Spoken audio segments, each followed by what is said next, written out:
Hi, welcome to RebootEd, the podcast where we talk about big issues in education and hardly ever come up with any answers. I'm your host, Mike Vollmert. Our co-host, the wayward Andrew Schwab, is again MIA. We'll work on rounding him up and getting him back at some point.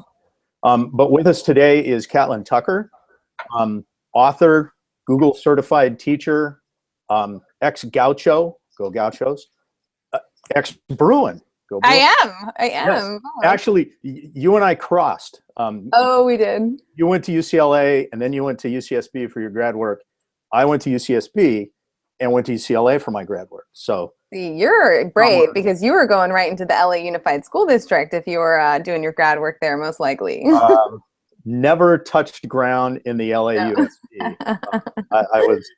I was able to dodge that one quite effectively, I think. But anyway, welcome. Thank you very much for coming. Yeah, thanks for having me. So, looking at all the things you've done, you're a Q lead learner, you're a Google certified teacher, you're English Teacher of the Year, from what I understand, or Teacher of the Year. Teacher of the Year, 2010, yeah. And so talk a little bit about your background. You teach English. I do. I definitely started out as a very traditional English teacher.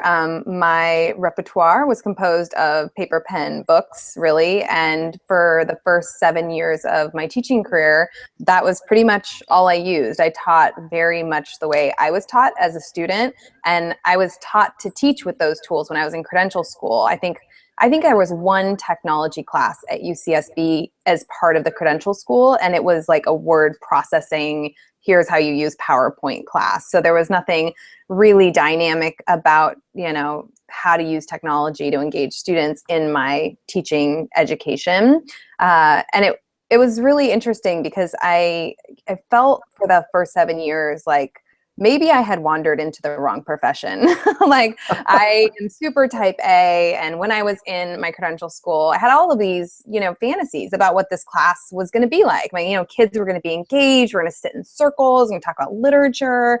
And that just didn't happen. And so I got to a point where I was really feeling like maybe I needed to go find a different career path because this was not what I had been dreaming about. And that for me is when things started to change. So you're not unique in, teachers that are really committed to getting kids passionate about their subject matter and the things that we as teachers kind of really enjoy. Right. And you're not unique in that your preparation for teaching really didn't take a look at, technology as a tool or a mode for getting kids better engaged. But here's the thing that I've puzzled with a lot, and we've talked about this in my district quite a bit. And you talk in your book, Blended Learning, about kids being digital natives, most of us as adults being digital immigrants. Not your term or my term. That comes from somebody else, Larry somebody. I forget his name. Anyway, yeah. Somebody back in the day came up with this concept, and I think it's really true. Kids are growing up with this tech. We've kind of sort of had it thrust upon us. But there's a difference between some teachers who have sort of adopted this and explored it and embraced it, and some who don't. And I'm really curious about, first of all, from a personal standpoint, how is it that you came to do all this stuff? I mean, you've really taken off. You're a Google certified teacher. You're obviously using this stuff. You write about scads of different applications and programs and learning management systems and all these different pieces of software that you've explored. So what's the difference between you and the teacher at your school who's down the hall, who still has pen and paper and books and kids in circles trying to get engaged about literature? I think there are myriad reasons why there are some teachers who are so hesitant or downright resistant to using technology in their teaching practice. But I think that the big answer is just fear. as teachers, we're very much set up to be the ones with all the answers in a classroom. I mean, I remember feeling that way when I was sitting in classes. I remember feeling that way when I was learning to be an English teacher.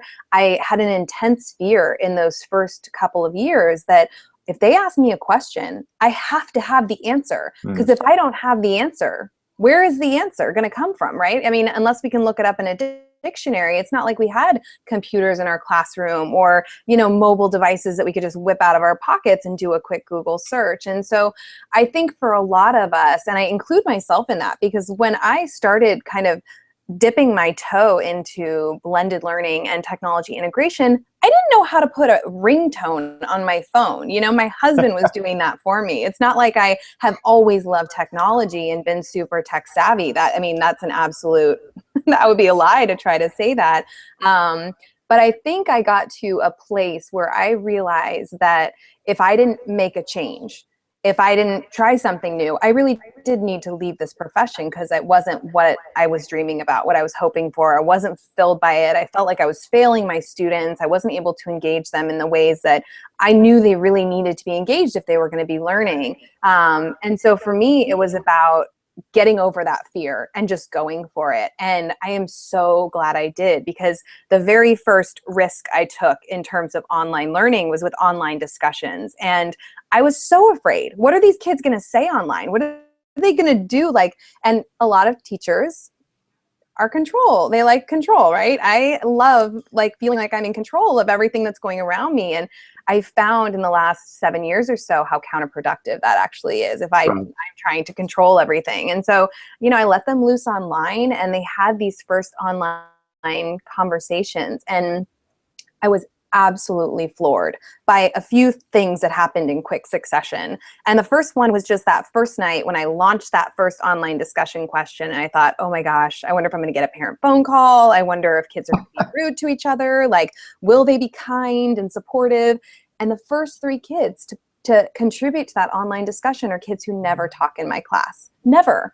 And I was like, oh my gosh, here are kids that have been trying to engage with all of these strategies in real time and have failed every time I've tried. And yet I gave them a different space, a space where they were comfortable, where they had time to process what I was asking, articulate a response, and then they were eager to jump in and share their ideas. And for me, that was so incredibly rewarding. And it was just like, that's all it took. And then what I didn't expect, and I talk about this in the book too, is just how fluidly those skills transferred back into the classroom as students built confidence and asserted their personalities online and began to form these friendships. It translated into a stronger class community. And so it wasn't like the conversations only took place online. They were really feeding what was happening in the classroom. And so from then on out, instead of fearing what could happen, I tried to take a really proactive approach. Okay, so what am I afraid of? I'm afraid of what kids will say online. So how can I make sure that when they go online, they know exactly what's expected, that they can be successful in this space? And so for me, and a lot of the resources in the book are really about how do you proactively create a safe space online? How do you build community? How do you teach them how to communicate in this online space? Because I think we assume they're online all the time, they're on their phones, they know how to do this. No, they don't. They do not know how to have academic conversations online. And that kind of leads to the second part of this. The kids, in terms of that digital native sort of analogy, they know how to do these things, but that doesn't necessarily mean that they're proficient in using this in an academic sense. And I think one of the real strengths of your book is, I mean, you've got forms that people could just literally kind of steal right out of the book that sort of instruct kids, these are the appropriate ways to behave. These are the kinds of things that you should do, the kinds of things that you should not do. These are the expectations and the norms. All of which, by the way, and we'll talk hopefully more about this later, is really important, right? In terms of setting this whole thing up. Oh yeah. And for not only just alleviating our fear, but, if what I think of as my goal as an English teacher is really to make students better communicators in person, on paper, well, now we have to consider, what does that look like online? Because they're engaging in this digital space all the time. And if we're not teaching them how to do that in a really meaningful and kind and substantive way, then I feel like I'm not doing my whole job. And so teachers have this opportunity to potentially teach skills that will bleed over into students' social interactions and make those a little bit more respectful and supportive and kind and all of those things that we're hoping that they will be. But you're right, kids are those digital natives. They know how stuff works, but they don't necessarily know how to like engage in different spaces and behave. Yeah. Behave. But I mean, isn't the same thing true elementary kids on the playground? Oh yeah. I mean, it's a behavior issue. It's not really part of the technology. It's just in this environment, these are the norms, just like on the playground. These are the norms. You can't go up and kick Johnny because he made you mad. You have to have a way to resolve that.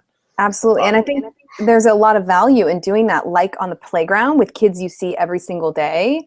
Why not teach them how to engage online with people they see every day? There's a sense of responsibility in those interactions too, because you can't just say whatever you want without knowing that there's going to be some kind of consequence if you are, digitally kicking someone in an online discussion or something. They have to have that sense of, okay, there's a consequence, there's a responsibility to these people in my class. So, just back to this native versus immigrant thing, your colleagues down the hall or people that have picked up your book and, they're not comfortable with the technology so much. What's been your experience or what's the feedback about how that goes? And what does it take for that to be sort of transformative in terms of the next level of, not the Google certified teachers, right. but that kind of next tier of teachers that are seeing the need, but struggling with the technology part of that? Well, and I think that the answer is that the teachers need to just start small. You can have lots of ideas about where you want to go with your teaching practice, or, oh, I love blended learning. This is a great idea. Like, I would love to be over here doing these great things, but we're starting maybe over here. And so, what I always tell teachers when I'm doing trainings or I'm speaking is, pick up one tool, try one strategy, and then make mistakes, because you're going to make mistakes, and don't be afraid of those mistakes, but use them as learning opportunities. I mean, I'm the first person to say that my book is just a culmination of every mistake I made and then what I learned as a result of it, So, and helping teachers to hopefully avoid some of those mistakes. But for the teachers who aren't using anything but have that interest, it's like, it can be so overwhelming. There's so much technology out there. It's like, where do I start? How do I, get going? So one tool, one strategy, be patient with yourself, know you're going to make a ton of mistakes, but once they have that like initial success, they see student excitement, then it's like they'll have an opportunity to pick up another technique or another tool. And the tools don't even really matter. It's what are you doing with them to engage kids in a meaningful way? And that can be a really slow but very rewarding process. I mean, it didn't happen for me overnight. It took years. I think that's a really important point too, because a lot of folks ask me, well, what should I use? What tool is the right one?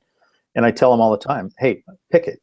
If it floats, go with it. If not, try something else. Talk to some folks, see what they use. Just try something, because it's the practice that's more important than the particular piece of software.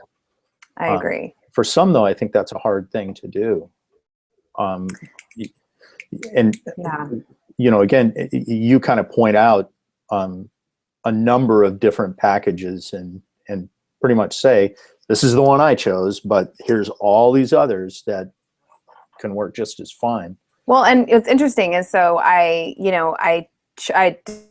talked about different learning management systems, and I was using a learning management system, and now I'm using a different one, and I don't even use very many components of it. I just use the discussion functionality of it. And instead of using like the quizzing and all the other learning management features I've chosen, because I have gotten so comfortable with technology, is instead to just use the tool that's best for whatever job we're doing. And that means we use a ton of different apps, we use a ton of different web tools, and we use the discussion functionality of an LMS. And so for me, it's been about picking and choosing the best tools for the job. And I love the idea of giving kids exposure to lots of tools, because then they really start to appreciate that certain tools do certain things really well and other tools don't do these things really well. And I think that's where you start to build technology fluency, is when you have that kind of understanding of which tool is the best tool for the job and why am I using it and when do I use it.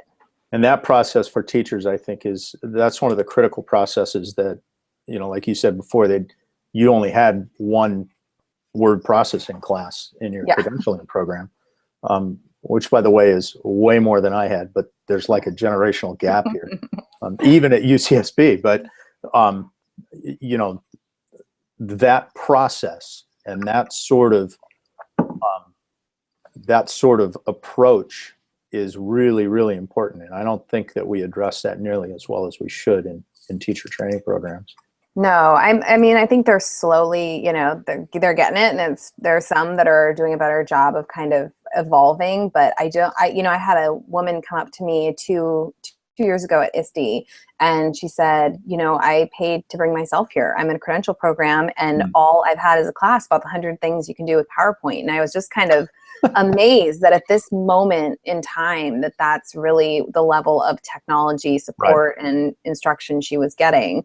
And I think beyond fear, your typical teacher who is not super excited about tech can really hide behind, well, I don't have a lot of access, or I'm not being supported with professional development. But to be honest, we in my district had our second paid for professional development day this year in 6 years. So it's not like I'm being exposed to incredible professional development via my school district. I have had to aggressively pursue my own learning, go to conferences, present, check out other people's sessions, go on Simple K-12 and watch webinars, follow people's blogs, connect on Twitter. It's been very much driven by my own desire to refine my own practice. And so I think that also is an issue for lots of teachers. Well, and I think it certainly relates to why some people adopt these technologies and these strategies sooner than others. But let's be honest, like any profession, personal and professional development that's just part of the job. It's part of the responsibility. And differentiating between people that are going to wait for the district to teach them what they need to know, as opposed to going out and getting it. That kind of, in my mind, separates the people that are going to become master teachers from the people that are just kind of coming for the job and leaving it at that. Not, in my mind, an excuse. 2 things in 6 years. Okay, that's on the district, and we can make all sorts of editorial comments about that, but you did it anyway. And frankly, I think we should all kind of adopt that mindset. Just out of curiosity, you've gone to this program. One of the questions is, what sort of access do your kids have? Are you one-to-one? Are there devices in the classroom? How did you, Oh yeah, no, I work in a very low tech classroom. I have desks and chairs, and I have a computer on my desk, and I have a computer that's on my side table that was donated by Santa Rosa Recycling Center for a student use computer.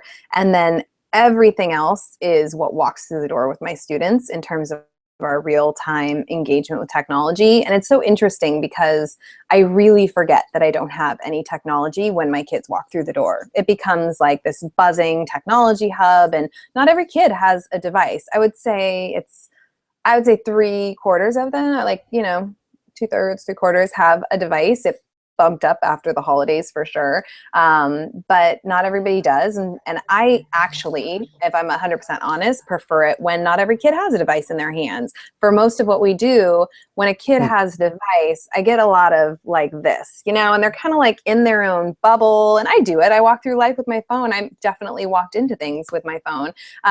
But when you have 2, 3, even 4 kids working collaboratively on a task using a single device or 2 devices, all of a sudden the energy is like this.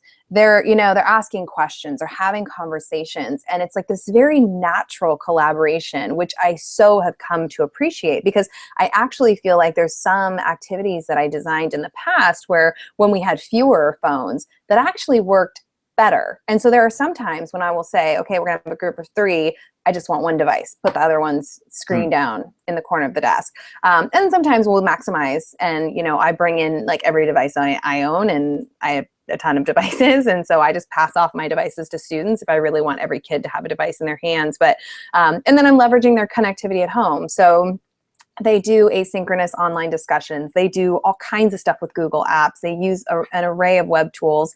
And not every kid has access at home. I would say most do now, but there's a handful that don't have either consistent access, or their internet's been turned off, or they've got 5 siblings. And so getting on the one computer they've got is a hassle. Right. So, in my class my class website, I have a Google map, and I've dropped pins in all the places on our campus, in our community, where kids can get online, or they can get online and there's devices available. And so even at back to school night, my big mission is not, well, gosh, what if they don't have access? I want to figure out, how do we get them access? Because I don't want to not do things because there's 3 kids who don't have a computer at home. I want to figure out, how do we get these kids a computer? I was actually given a laptop, donated a laptop. And one of my students has had that laptop at home for 2.5 months, just using it. So, I want to connect kids with technology so they don't leave more disenfranchised than when they came into my class. Is there wireless at your school? Yes. Are you a Google district? Do kids have a GAF account? Next year they will. Okay. Next year they will. All right. Yeah, we've been pushing for it, and apparently this year we had it, but for a menagerie of reasons, they don't have them set up with the kids yet. A little slow to adapt. A little bit. Okay. All right.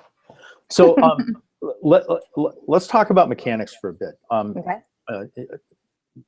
Maybe kind of follow the way you laid out the book. All of this has to do with a student-centered classroom. Yes. All of it has to do, and to me, that's the biggest pedagogical shift from, like you said, the teacher is the possessor of all knowledge, to Google knowing more than you and I know, and owning that, and then putting the student at the center of that learning process. So when you made that switch, talk about that transformation. Was that, you knew you needed to do it? Did it kind of evolve? How did that take place?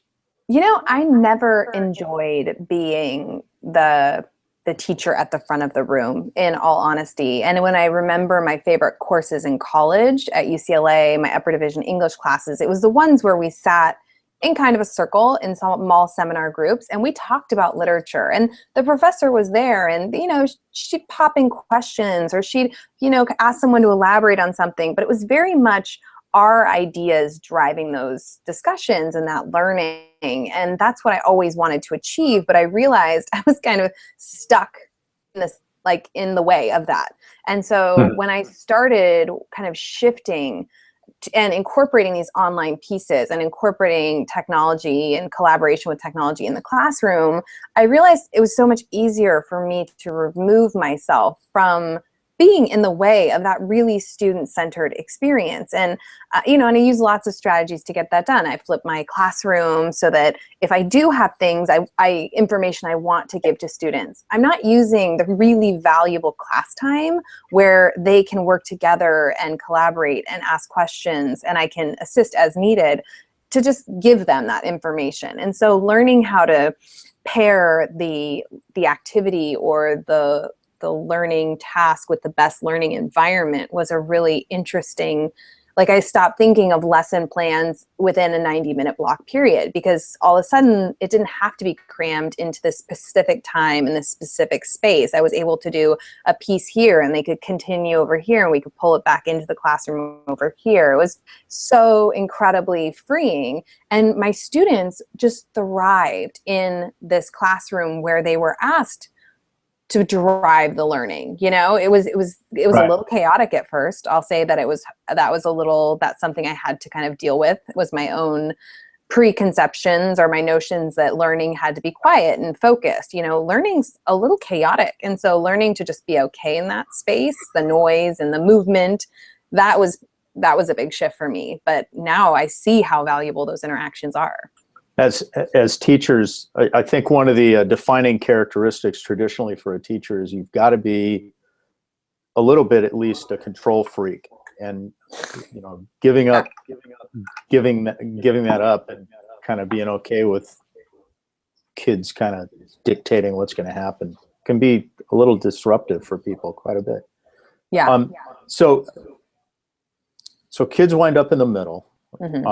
You start creating these sorts of things, but why the blended sort of idea? Where did that come from?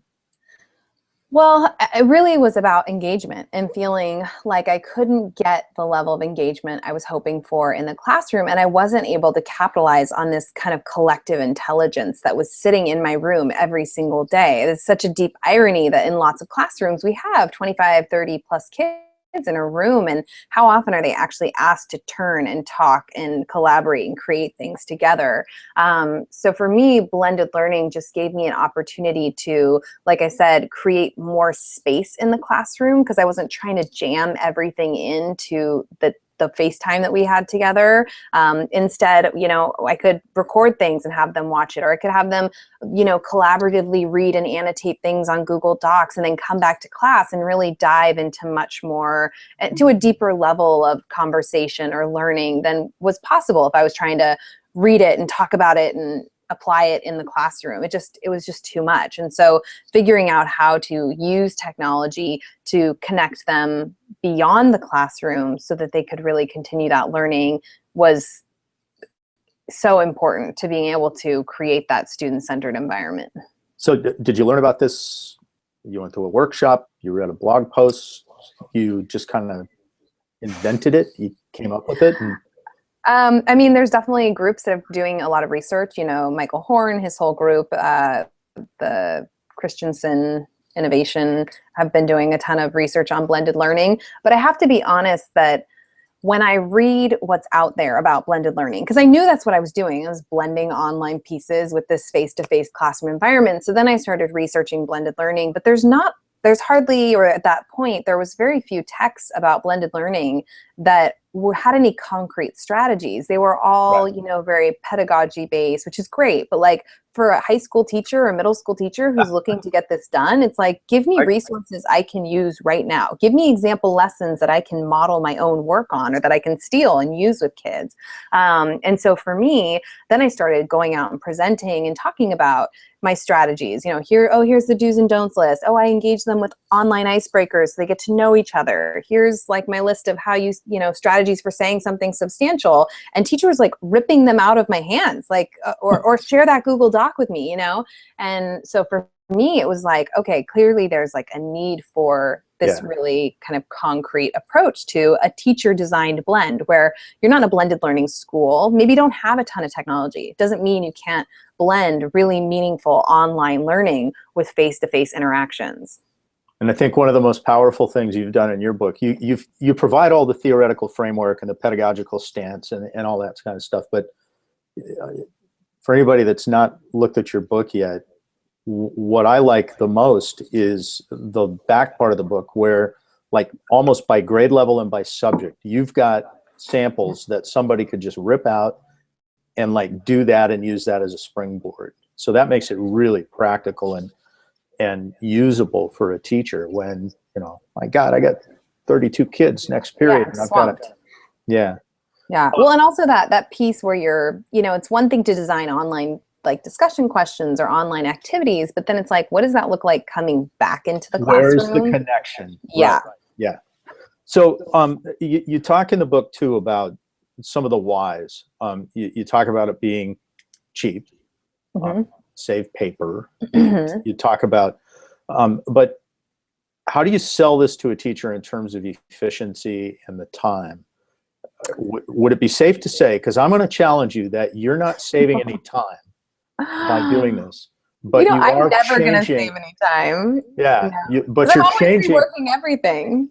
You're changing what you do with your time, which to me makes it more, I'm going to call it cost effective, the benefit per hour spent. If I'm engaging in a conversation with kids, or I'm kind of monitoring what the kids are doing, to me, that's way more powerful for the minute by minute time that I'm spending doing that, as opposed to reading frickin' essays until 2 a.m. and then putting a grade on top. Absolutely. I absolutely agree with you. And I think what I realized, and I say in the book, yeah, save paper. I don't go to the copy center anymore. And people are like, oh, well, okay, whatever. But what it gets down to is this paper trail that traditional teachers deal with that is Right. so incredibly draining. And for me, I realized that so much of my energy went into this paper trail that I didn't have the energy to put into, like designing innovative things for them to work on, because I was so busy and so frazzled over here trying to get all of the copies made and grading everything they were turning in and getting it in the grade book and handing it back. And now, instead of, just going through and basically writing the same thing on, 75% of what I write on every single assignment, right? Now it's like I can have students posting online, and not all the information is filtered through me. All of a sudden, they get this immediate and really genuine feedback from their peers. Now, students have to be taught how to do this effectively. It's not like they just go online and, share rough drafts of thesis statements or introduction paragraphs or analytical paragraphs and give each other phenomenal feedback. They have to be taught how to do that. But that's interesting. Like, I want them to think critically about each other's work and figure out how to articulate constructive feedback for their peers, instead of putting my energy in trying to get through all of that paperwork myself. And then what's interesting is there's a level of transparency online where, if we are working in an online discussion, or we're working on a collaborative Google Doc where several kids are adding to it, and I make a comment, or somebody else makes a comment, we all benefit from that comment. It's not like my comments only go to the person who had the paper. My comments can be used to kind of lift the entire level of a conversation or the quality of writing, because everybody's seeing it and they can learn from what I've said. I don't have to repeat it a million times. That is another thing that I've noticed with folks that, if I'm writing a piece and I'm giving it to you as a teacher, and then you're just going to give it back to me with a grade, the safest way for me to put out as little effort as possible is to have that relationship. Nobody else sees it. But as soon as I'm posting things and everybody else in my class sees it, or it better be good. Else in school, it's out there where anybody can see it, my parents, my relatives. All of a sudden, I've got a little bit of commitment to put some quality effort into that work that isn't there when it's just me and my teacher. Oh, totally. I literally have the perfect example. I'm coming up on this assignment. So the first 7 years of my teaching career, and more than that actually, my kids at the end of the year would do a digital portfolio. Lots of English teachers do this, right? Get a binder, they would take certain pieces, they'd edit them, make them better, and then they would hand me these like enormous binders. Full-time teacher, have like 158 kids, then I amassed like a room full of binders. And you're now committed in a week to look at them all, because you got to get feedback before the last day of school. Totally. And that there was some kid in my past who wrote in the middle of some essay, like, I don't think you're reading this or whatever. And I'd be like, yes, I am. I'm reading it all. And now what's so interesting is they do a digital portfolio. And so they build a website, they take digital pieces. So they're all in Google Docs. So I can see I go to that revision history. I can see exactly what they've edited. They bring those documents into their websites. They pull in digital pieces. And then I decided, what you said is exactly, I wanted to raise the bar, because if they're just building the digital portfolio for me, it's like, want it to be good enough. Like I need a B in Tucker's class, so I'm going to do B level work. Well, then I told them, you need to choose 3 people from your life who are going to see this portfolio. I want a member of your family. I want a friend who is not part of this core, this 9-10 core. And I want somebody in this core to evaluate your work. And it was like, all of a sudden their faces were like, oh, oh my God, like this has to be good because people are going to see it, like family's going to see it. And they know that I'm going to send out a whole email and text all their parents like, hey, check this out. We're going to need you engaged. And so then all of a sudden parents are going to be curious. What's happening? What am I going to get to see? You know? So I think there is a lot of, I mean, that's such a great incentive. It's the best incentive we can give kids is that more eyes are going to be on this work. You have the opportunity to share it with a global audience. And a serious lifelong lesson, because the audience is the planet these days. And even when kids, you know, they go to college or they go into the workplace, whatever they're going to do professionally, your audience has a lot to do with making judgments about who you are as an effective person. So I mean, it's important for them to learn that pretty early on. Well, I tell them, I say, I know you guys are stomping around the internet leaving some kind of prints. Like, I want to make sure a few of those are really good ones. So let's push something out into the world. You know, they do passion blogs and they do their digital portfolios and publish TED style talks on their YouTube channels. Like, I want people to know, hey, look at what this kid can do. Nice. That's really important.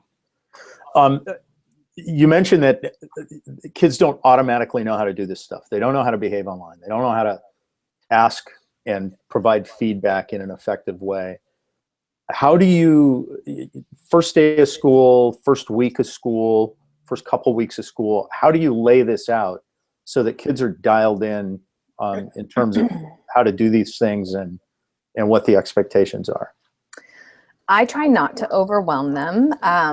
Just as teachers get overwhelmed, students get overwhelmed. You know, I'm meeting them at 9th grade where it's like, welcome to high school. And I use a ton of tools and I have a lot of expectations. And so for me, day one, they get out their cell phones. They text my Google Voice number, what they're passionate about. They, you know, fill out a Google form on their phone. You know, like, I want them to, from that first moment, you know, they do Socrative icebreakers, like name that movie line. I want them to know that technology is going to be used in this class for a variety of tasks. And for a lot of them, even now, it's like, oh, we can use our phone. Like, I didn't even bring my phone today because I didn't think I thought could I'd use get it. in trouble. Yeah. Exactly. And there's still plenty of, you know, classrooms on my campus that say no cell phones, you know, which I feel like is such a wasted opportunity, but that's a whole nother conversation. Right. And so then, and that first night, they set up their Gmail because we haven't been a GAF school. And they send me an email with their, you know, random autobiography as an introduction to me. And so it's these little baby steps. And then for those who are totally just like, these are all new routines, I have all of these little video tutorials on my YouTube channel, how to set up a Gmail. And it's literally me like, hey, Tucker here. Like, this is how you set up your Gmail account. Here's how you sign up for a Schoology account. Here's how you participate in your first discussion post. You know, so it's really about like, how can I connect them with, you know, a little tutorial outside the classroom that they can pause and they can do something and they can watch it. And, you know, I mean, that's how I learn lots of things now. And that's how a lot of kids learn. Okay, I want to try something new. My daughter, 7-year-old, wants to make a bracelet. She watched a YouTube video, right? So I want them to form those habits. I play the guitar. I don't buy sheet music anymore. I don't get tabbed. I watch YouTube. There's somebody out there that knows how to play the song I'm trying to learn. Yeah. That's what we do. We Google it and we watch YouTube. But I still have teachers at trainings who I'll say, oh, I have a tutorial I've done, or I can make you a tutorial, like 10 minutes with QuickTime, no big deal, I'll email it to you. I don't want to watch a video. Can't you just explain it while I write it all down on my pad of paper? And I'm like, I feel like you could easily miss something in that pad of paper list. I mean, so often now I don't write things down. I take pictures of things. I record a quick little deal. Like, I so rarely whip out my pen and paper to like take notes on things. Just my process has changed. Digital natives, digital pioneers, digital immigrants. It's that same sort of paradigm shift, I think. Yeah. But you're right. I mean, you know, how many times now you go to a conference and nobody's taking notes.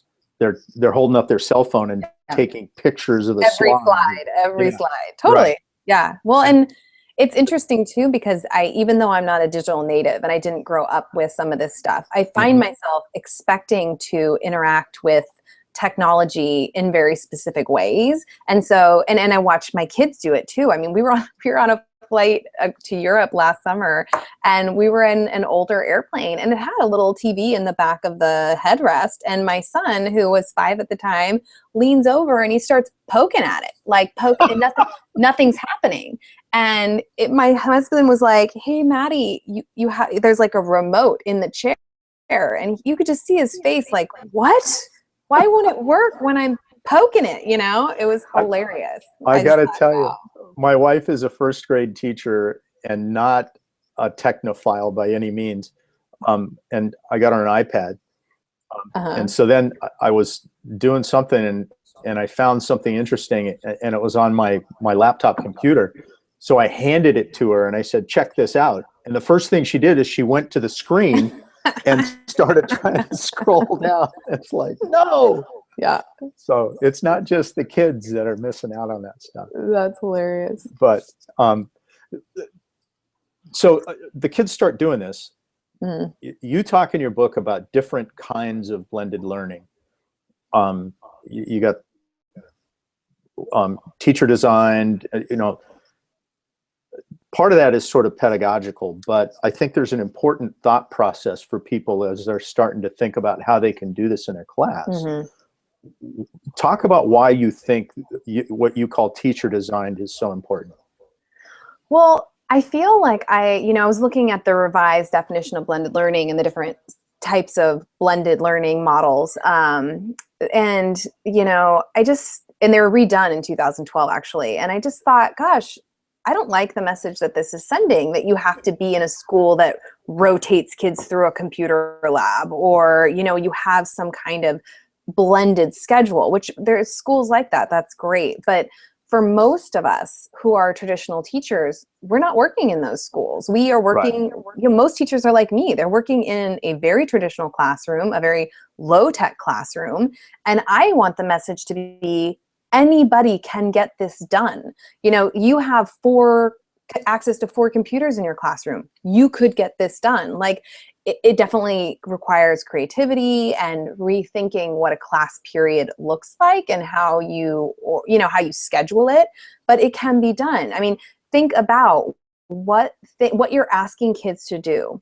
Does it make sense for you to do that in person? Does it make sense for them to self-pace and do it on their own? Does it make sense for them to do it in collaborative small groups sharing a device? I mean, I think we just need to take a step back and evaluate what are the learning objectives of a particular activity, and what is the best kind of approach for getting that done. Like, maybe it's not with the whole class, maybe it's not with a small group, maybe it is independent, maybe you're having students review concepts and they're all at a different place and you want to tailor that. I just want every teacher to feel like they can embrace this term and decide, what does blended learning look like for my first graders, for my fifth graders, or for my high school students? Because I think we could all get it done, and I don't want to send the message that you have to be at a blended school or on a certain kind of schedule to be able to blend your classes. I mean, ultimately, I would hope that in the future, we're all blended learning teachers, right? We're all using the technology that makes sense for the learning objectives we're shooting towards, and whether that's in class or online outside of class or a combination of the two, I think that's the direction we should all be headed. And to me, that's kind of an important point about just the nature of education today, when the textbook and the teacher and maybe an encyclopedia set sitting over in a bookshelf are not the sole sources of information. It used to be that there's 180 days, 64,800 Carnegie minutes. This thing about time being this immutable force. And you mentioned you're in a block schedule, so you get 90 minutes. Somebody in a traditional schedule with 45 or 55 minutes. That piece of time is immutable because the kids have to get out of your room and get to the next class. Right. But you quoted somebody about, always feeling under those circumstances like you're racing against the clock and you're trying to get it all in.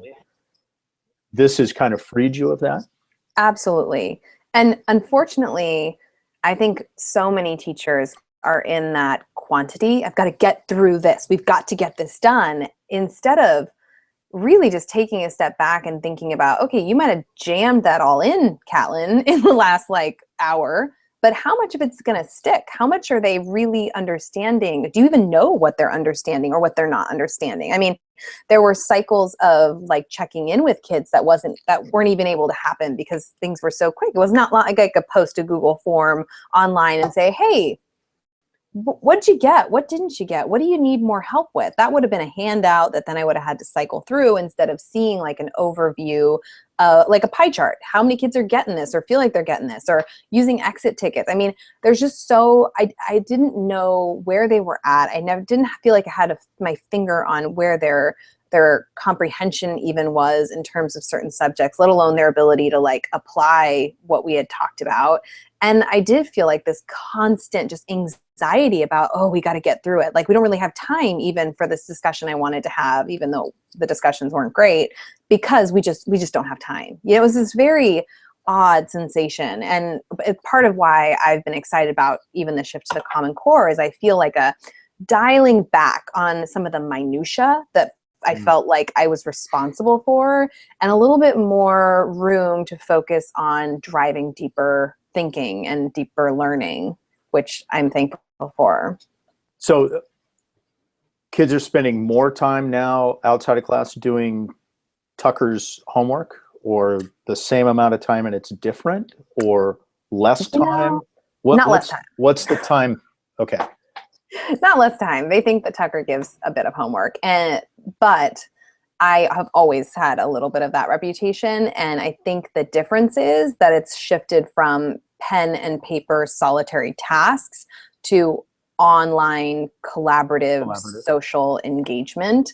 So instead of reading a chapter and annotating and then writing an analytical paragraph or answering some questions about that chapter, and I amass enormous stacks of paper, now they'll read a chapter. They still have to annotate it, which they don't love, by the way. And then they go into our online discussion space and they have to kind of chew some meaty theme or talk about, character development. And so all of a sudden, but that, that is more social. They're reading each other's posts. So I think overall, they're probably spending about the same amount of time, and those ones who are really engaged might be spending more time because they could read lots of different people's responses. I can see how often they log in, but I'm not necessarily tracking how long they're staying in our online space. Mm-hmm. Now instead of like, I don't know, reading an article at home, now they're researching on shared Google documents and creating multimedia presentations on Google Slides, and they're just teaching the class about plague in Elizabethan England, or, torture and crime and punishment in Elizabethan England. So it's really just shifted the whole dynamic. And I would say, I have to imagine that the homework they're doing is a lot more rewarding and interesting because it's not just solitary pen and paper tasks. So now they can collaboratively say that Tale of Two Cities sucks instead of just having to I don't make them read that. They don't read that in here. I'm sure they don't love everything you read in my class. I was just reflecting back. It's really just the worst of times when you're reading the Tale of Two Cities. But what's the feedback from the kids? Is it positive? Is it any less negative? I don't know how to put that. Yeah, I mean, it's not like they're all like, yay, homework, it's awesome. But I have a lot of kids who really enjoy my class. I have a lot of kids who come back and just say thank you. Like, thank you for everything from writing to, I had a student who ended up, her father lost his job here, and they had to move to Georgia. And she said her English teacher wasn't doing anything with technology. And she actually stayed after class to talk about, could we use Google Docs? Like, I could show the class how to do that. And that she must have had a pretty amazing teacher in Georgia because they said yes. And so she's the reason her entire English class is using Google Docs. And I have kids doing presentations for, different clubs and school board kind of deals. And, they'll say, hey, Tucker, they're in 11th and 12th grade. They're not my student anymore. Will you check out this Google slide presentation? I want to make sure it looks really professional. So, there's that feedback of, hey, we're walking away with some life skills that we appreciate, in addition to having read some really great literature and hopefully enjoying some of it. Well, thank God you're not making them read Tale of Two Cities. I just want to, from I'm me so glad and I'm not now. all of my classmates, thank you very much. Tell me what's next? What's the evolution in terms of how you're gonna? What are you looking at next? You've been doing this a while, kind of flowing into a new standards-based era. We got the Common Core stuff. You've got another book coming out. I do. But where is this headed? So for me, the newest book is about how do we make this shift to the Common Core and not just do what we were doing before and put it into these new boxes, but like, how do we creatively teach the Common Core with technology? Because there's all of these really cool opportunities to just do things differently. Right. And so that's been my focus for the last year and a half is, okay, I know I have these new set of standards. My old book has, standards aligned to things that I mention in lessons and activities, but my understanding of the standards has really evolved, and my excitement about figuring out how I use technology to develop some of these skills has been my focus. And as a learner, my interest is really also kind of, how do I hone in on mastery and supporting mastery in a very conventional school setting? That's a really big interest of mine. And I'm also really intrigued by the maker movement, getting students building with their hands or creating online to learn. And what does that look like in an English classroom? Because you don't hear about the makers movement in English so much. And so pushing myself to kind of rethink, like, okay, what could they build? What could they create to learn what it is we're focusing on right now? Like, what would that look like? And so those two for me are areas of really high interest that I'm kind of, while I'm still have classes and I'm teaching, which, I love teaching. I do lots of different jobs, but this is still my favorite job, and it informs everything else that I do. And so it's like having this little playground where I can try stuff out and see what works and see what utterly fails, and speak to teachers from a really authentic place of, oh, I've tried this and this is what happened, and then I did it this way and this is what happened. And so it's exciting to be able to work with them. And I have I'm really blessed. And my kids they learn very quickly that we're going to do lots of stuff, and then they're just game. I present these crazy ideas and they just run with it. Nice. Yeah. People want to follow you. You're at Catlin_Tucker on Twitter. I am. I just saw your tweet today about performing Shakespeare instead of reading it. And I even imagine to connect that to the makers movement, because they design the scenes and they take it from, the page to the stage, and that's really exciting. And your blog is where? CatlinTucker.com. CatlinTucker.com. Okay. Yes. Definitely, if people haven't read your blended learning book, I've got to say, like I said, we've recommended it around here to everyone. I would put it on the must-read list. And I guess Corwin's got it on the must-read list right now. It's so close to being on the big time. Yeah, it's almost. We're this close to being a bestseller, so that's really exciting. Well, maybe if all 4 people who are actually listening to the podcast go out and get the book, we can get you right over the top. So I would really appreciate that. Catlin, thank you very, very much for spending some time and sharing your ideas. My pleasure. All the best in the future. And thank you. Hopefully when your new book comes out, hopefully we can get you on. We'll carry on the conversation a little more. I'd love that. I would love that. Cool. This is RebootEd, and we'll be back in a while. I don't know. I got to find Andrew Schwab before too long with another installment. Thanks, everyone.